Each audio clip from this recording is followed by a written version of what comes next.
నాకు ఇదేం ప్రవృత్తి కాదు. నేను కేంద్ర ప్రభుత్వంలో పనిచేశాను, నేను ఉద్యోగిని. నేను ఎందుకు ఇస్తాను ఈ ప్రవచనాలు అంటే నాకు ప్రాణం, నాకు సంతోషం. ఆ వాంగ్మయం అంటే నాకు ఇష్టం. పోతన గారి భాగవతం అంటే, పోతన గారి పద్యం అంటే నాకు ప్రాణం.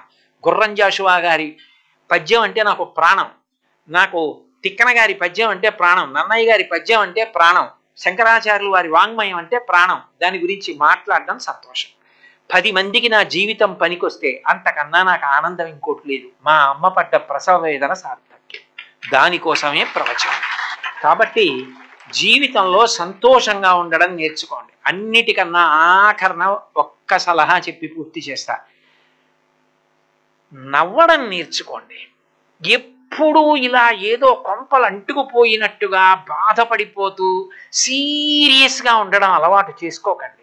చిన్న చిరునవ్వు ముఖం మీద ఉండడం గొప్ప ఐశ్వర్యం.